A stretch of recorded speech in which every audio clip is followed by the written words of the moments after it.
Students, welcome back to the channel. So in this video we'll study about methods of preparation of alcohols. ठीक है, ये topic हम continuation में ही कर रहे हैं. इस चैप्टर की वीडियोस आप स्टार्टिंग से देखेंगे तो आपको सब समझ में आ जाएगा स्टेप बाय स्टेप, और टॉपिक वाइज मैंने कवर किया है इसको. तो अब इस वीडियो में हम स्टडी करते हैं methods of preparation of phenols. So first method of preparation of phenols that is from haloarenes. ठीक है, सो बहुत ही सिंपल मेथड है. रादर वी कैन से कि ये रिपीटेड रिएक्शन है. ये सेम रिएक्शन हमने हेलो अल्केन्स में भी स्टडी की थी, हेलो अल्केन्स एंड हेलोएरीन्स में. ठीक है, सो अगर आप वीडियो स्टार्टिंग से देख रहे हैं तो आपको अच्छे से समझ में आ जाएगा. तब भी मैंने आपको कहा था कि रिएक्शंस को अच्छे से याद रखिएगा कि एक की प्रेपरेशन है, मेथड ऑफ प्रेपरेशन है, तो वो दूसरे की केमिकल रिएक्शन हो जाती है.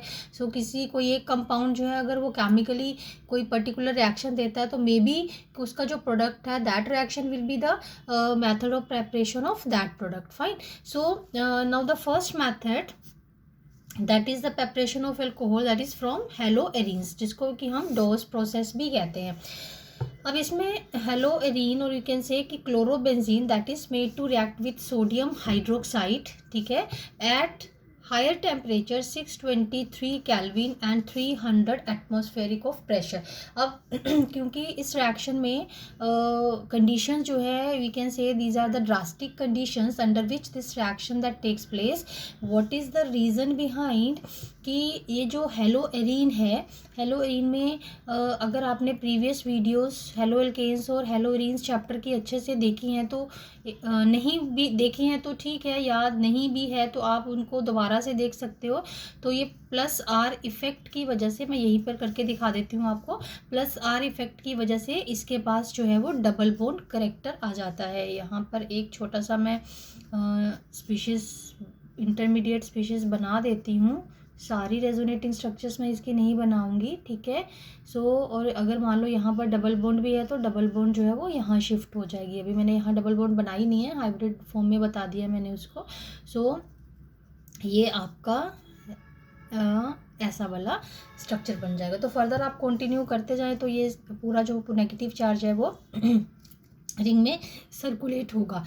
अब देखो कि इसमें ड्रास्टिक कंडीशंस क्यों चाहिए, ये वैसे मैंने एक्सप्लेन किया हुआ, बट फिर भी अब हम यहाँ पर पहुँच गए तो मैं एक बार आपको फिर से बता देती हूँ. क्योंकि प्लस आर इफेक्ट की वजह से इसका जो पार्शियल डबल बॉन्ड करेक्टर आता है, because of that this bond become stronger. So इनकी जो बॉन्ड स्ट्रोंग हो जाती है और reactivity that of haloalkane से कम हो जाती है. ठीक है, सो इस वजह से हमें ड्रास्टिक कंडीशंस लगानी पड़ती है. सो अंडर दिस कंडीशंस सबसे पहले जो है वो सोडियम फिनोक्साइड बनेगा. Then in the presence of acid that sodium that is replaced with hydrogen and we get the phenol. So क्योंकि हम फिनोल की मेथड ऑफ प्रेपरेशन कर रहे हैं तो phenols they are formed from this method. ठीक है, next is from benzene sulphonic acid. अब बेंजीन सल्फोनिक एसिड जो है कि उससे हम अल्कोहल फिनोल कैसे बनाएंगे, that is benzene is sulphonated with oleum. सबसे पहले कि बेंजीन सल्फोनिक एसिड को प्रिपेयर कैसे करना है, हालांकि हम रिएक्शन कर रहे हैं फ्रॉम बेंजीन सल्फोनिक एसिड, तो पहले मैं डायरेक्ट रिएक्शन दिखा देती हूँ.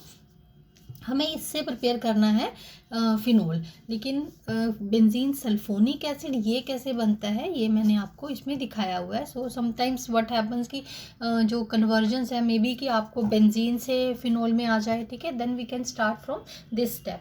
सो बेंजीन जो है that is first made to react with this fuming sulphuric acid. अब फ्यूमिंग सल्फ्यूरिक एसिड क्या है, दैट इज़ H2S2O7. ठीक है, ओलियम भी हम इसको कहते हैं. ओलियम क्या है, that is H2SO4 plus SO3.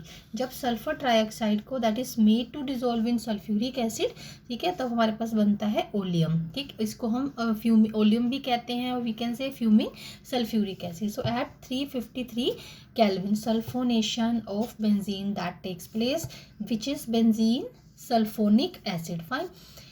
अब फर्दर बेंजीन सल्फोनिक एसिड से हम कैसे प्रोसीड करेंगे, सोडियम हाइड्रोक्साइड की प्रेजेंस में इसको सोडियम हाइड्रोक्साइड से हम इसको रिएक्ट करवाएंगे तो हमारे पास आ जाएगा बेंजीन सोडियम बेंजीन सल्फोनेट. ठीक है, सोडियम बेंजीन सल्फोनेट, ये सॉल्ट बन जाएगा हमारे पास।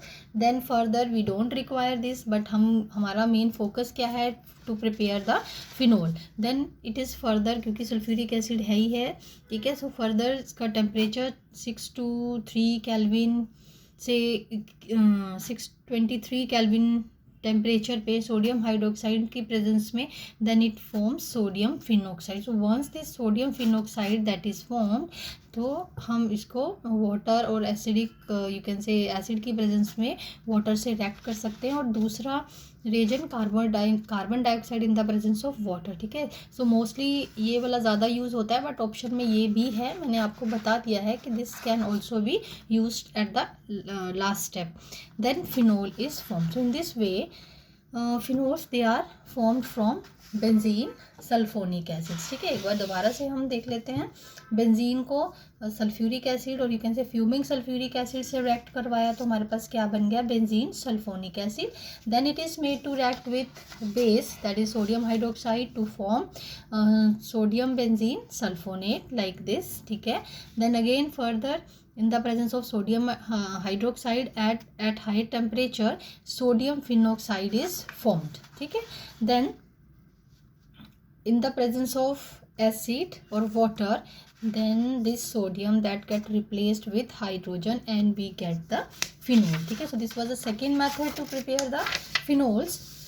next देखिए, very easy and very important method for the preparation of phenols, easy भी है method, from benzene diazonium salts, ठीक है। So it is very, you can say quickly, once benzene, ये मैं वैसे आपको बता रही हूँ कि once benzene diazonium chlorides they are forms, it's very easy to replace this group. इस ग्रुप को रिप्लेस करना बहुत ईजी है, क्योंकि ये डिसोसिएट कर जाता है to form nitrogen which is a very stable compound. So everything that wants to move towards stability, ठीक है।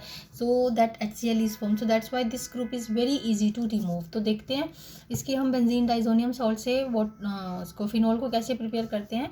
वैसे तो बेंजीन डाइजोनियम क्लोराइड से अगर हमने फिनोल प्रिपेयर करना है, तो this is just one step reaction की वाटर से जस्ट वार्म ही करेंगे इसको, then we get the phenol.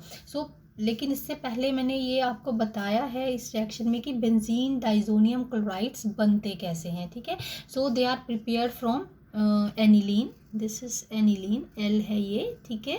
So aniline को NaNO2 और HCl की प्रेजेंस में, और यू कैन सी इससे रिएक्ट करवाते हैं। So this reagent NaNO2 plus HCl आपस में रिएक्ट करके हमें HONO नाइट्रस एसिड देते हैं। This nitrous acid that is prepared in situ means where the reaction is taking place in that beaker only, suppose in that vessel only, that is prepared in situ, जहाँ reaction होनी है इसको वहीं पर ही prepare किया जाता है, ठीक है। सो इसके रिएजेंट्स हैं NaNO2 और HCl। सो आप ये लिख रहे हो या ये लिख रहे हो, तो one is the same thing, ठीक है। सो इससे क्या बनेगा, बेंजीन डाइजोनियम क्लोराइड। सो इस रिएक्शन को हम डाईएजोटाइजेशन रिएक्शन भी कहते हैं। सो याद रखना इस रिएक्शन को, डाईएजोटाइजेशन। जब हम अमीन्स चैप्टर स्टडी करेंगे, then this reaction that will again come in that chapter, fine. So next, तो अगर आपको ये पता चल गया है कि बेंजीन डाइजोनियम क्लोराइड्स कैसे बनते हैं, ठीक है। अल्टीमेटली इस पर पॉजिटिव चार्ज है, इस पर आप कंफ्यूज ना हो, इसलिए मैं आपको बता देती हूँ यहाँ पर छोटा सा बेंजीन और 1 2 3 ये तो हो गया, और Cl, क्योंकि अब 3 है, 4 बॉन्ड्स है नाइट्रोजन की, तो इसके ऊपर आ जाता है पॉजिटिव चार्ज, तो दिस इज Cl नेगेटिव। सो इस, लेकिन लिखने में हम इसको N2Cl नेगेटिव ऐसे लिख सकते हैं, but you can open and you can write like this also, fine. And finally we get the phenol. Next reaction that is from cumene और we can say isopropyl benzene. So सबसे पहले तो हमें ये पता होना चाहिए कि क्यूमीन क्या है, ठीक है। So this is isopropyl benzene. अब देखो ये ग्रुप है प्रोपाइल, बट बेंजीन जो है वो सेकेंड कार्बन से अटैच्ड है, so this is isopropyl benzene. तो उसको हम क्या कहते हैं, cumene. So this is cumene. So अब क्यूमीन से देखते हैं फिनोल को कैसे प्रिपेयर करना है। So first of all that cumene is oxidise with oxygen, ठीक है, मैंने जो लिखा हुआ है आप नोट कर सकते हो, और air into cumene hydroperoxide in the presence of a catalyst, and this is decomposed by H2 dilute sulfuric acid into phenol and acetone. ठीक है, अब पहले देखते हैं क्यूमीन को कैसे प्रिपेयर करना है। रिएक्शन तो यहाँ से स्टार्ट हो रही है, ठीक है। सो अब क्यूमीन जो है वो बनता कैसे है।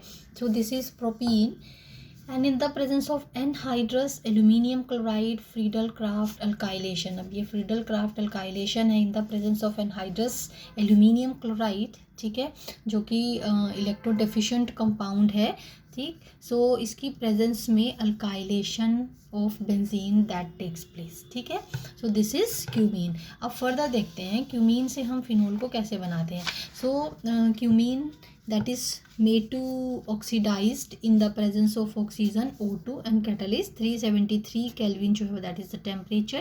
So this oxygen that forms cumene hydroperoxide, this is peroxide linkage, ठीक है, so that's why this is cumene hydroperoxide. अब once this hydroperoxide that linkage is introduced into the cumene, further जो है वो internal rearrangement that takes place. अब देखो ये bond जो है ऑक्सीजन की उठकर इधर, ये बॉन्ड जो है वो यहाँ शिफ्ट हो गई, उठकर यहाँ शिफ्ट हो गई, फाइन। अब ये ऑक्सीजन जो हो गया वो इलेक्ट्रॉन डेफिशिएंट हो गया। अब अगर ये बॉन्ड इधर शिफ्ट हुई है, ठीक है, सो अगेन डबल बॉन्ड होगी यहाँ पर। सो 1 2 3 4, तो ये बॉन्ड जो है वो कार्बन से हट जाएगी। सो ये इलेक्ट्रॉन्स इधर आ गए और ऑक्सीजन ने इस पोजीशन पे अटैक कर दिया। क्लियर। सो एक बार फिर से बता देती हूँ, जैसे ये बॉन्ड यहाँ पर शिफ्ट हुई तो कार्बन जो है वो पेंटावेलेंट हो जाएगा अदरवाइज, ठीक है, तो ये इलेक्ट्रॉन जो है वो बेंजीन के पास आ गए। अब ये जो कार्बन है that becomes electron rich in the sense कि ये बॉन्ड पेयर जो इस कार्बन के पास आ गया है और हाइड्रोजन तो है नहीं इसके पास। This oxygen then attacks on this carbon, fine. अब देखो ये पूरे रीअरेंजमेंट से जो हमने जैसे से एरोस शो किए हैं वैसे ही अगर हम प्रोडक्ट बनाए तो ये बन गया हमारे पास फिनोल, क्योंकि ये ऑक्सीजन विद हाइड्रोजन जो वो यहाँ पर अटैच हो गया, फिनोल, फाइन। अब जब ये डबल बॉन्ड बनी तो ये हमारे पास नेक्स्ट प्रोडक्ट बन गया, इसका साइड प्रोडक्ट जो है that is acetone. So in this way phenol that is prepared from cumene, ठीक है, साइड प्रोडक्ट उसका जो है वो हमारे पास एसीटोन बन रहा है, fine. So now the next method, fifth method देखो, for the preparation of phenol that is Raschig process. Benzene in the presence of HCl, oxygen and CuCl2 catalyst आप यूज़ कर सकते हो इसमें से कोई भी दोनों में से, और FeCl3 एट 500 Kelvin। तो first of all we will get the chlorobenzene which is then made to react with water, but water it is in the presence of steam at high temperature. So ये मैंने अभी आपको video के starting में बताया कि once these haloalkanes they are bit less reactive, so drastic conditions are required, so phenol that is formed, ठीक है। So this was the rashing process. Now the next is from Grignard reagent. पहले मैं आपको बता दूं Grignard reagent हमारे पास क्या है, कौन सा है। ये है हमारे पास Grignard reagent, phenyl magnesium bromide. So जब भी ग्रिग्नार्ड रिएजेंट आए तो एक बार आपको अपने माइंड में RMGX ये जनरल फार्मूला ज़रूर रिकॉल कर लेना चाहिए, RMGX। So R can be any alkyl group, ठीक है, अल्काइल एरोमेटिक भी हो सकता है आपका, सिंपल अल्काइल, कैसा भी अल्काइल ग्रुप हो सकता है, ठीक है, मे बी अल्काइल और अराइल दोनों हो सकते हैं, बट अल्काइल और अराइल कैसे भी फर्दर ब्रांचिंग या further substitution in case of aryls हो सकती है, ठीक है। और Mg और X can be any. So this is RMGX। सो पहले तो मैं ये बता दूं कि RMGX बनता कैसे है, ग्रिग्नार्ड रिएजेंट जो है वो फॉर्म कैसे होता है, ठीक है। So this is bromobenzene that is made to react with magnesium dry ether. So dry ether हमने बिल्कुल ड्राई कंडीशंस में ये रिएक्शन करनी है, तो इट विल बिकम R। सो अब देखो ये R ग्रुप हो गया, ये Mg हो गया और ये X हो गया, ठीक है। सो फिनाइल मैग्नीशियम ब्रोमाइड ये हमारा है Grignard reagent, fine. So it is made to react with oxygen to form this intermediate, fine, which is further hydrolyzed to form the phenol. Reaction is very simple, ठीक है। Once this is formed, then further on hydrolysis simply the phenol can be formed and magnesium with one OH and one Br that is separated and phenol is formed, ठीक है। So this was the preparation of the phenol from Grignard reagent. अब next method देख लेते हैं preparation for phenols के लिए from salicylic acid, ठीक है, बाय डी कार्बोक्सिलेशन। सो आपको पता होना चाहिए सैलिसिलिक एसिड क्या है, हालांकि इसको हम नेक्स्ट चैप्टर में पढ़ेंगे, डिटेल में पढ़ेंगे और इसकी प्रिपरेशन भी पढ़ेंगे, ठीक है। सो अभी मैं आपको डायरेक्टली बता रही हूँ। So what is salicylic acid, ठीक है, दिस इज़ फिनोल, इसका बेंजोइक एसिड है, ठीक है, 1,2,2 hydroxy benzoic acid. So it is also named as salicylic acid. अब देखो इस पूरे में, इस सैलिसिलिक एसिड में अगर हम ये COH निकाल देते हैं, ये हमारे फिनोल की प्रेपरेशन में इसका कोई काम नहीं है। तो इसको निकालने के लिए ऑब्वियसली जब भी हमने कार्बोक्सिल ग्रुप को हटाना होता है, that is named as decarboxylation, ठीक है, डी कार्बोक्सिलेशन हटाना, ठीक है। This soda lime, this is a mixture of sodium hydroxide and calcium oxide, that is a, you can say, very effective reagent for the decarboxylation. So directly decarboxylation हमने की in the presence of soda lime, then we get the phenol, ठीक है, and Na2CO3 and water, these are the side products. So again this is very important reaction in the presence of soda lime, which is a mixture of sodium hydroxide and calcium oxide. तो by decarboxylation of salicylic acid we get the phenols directly, ठीक है। So that's all for this video. In the next video we'll continue with the next topic of the chapter.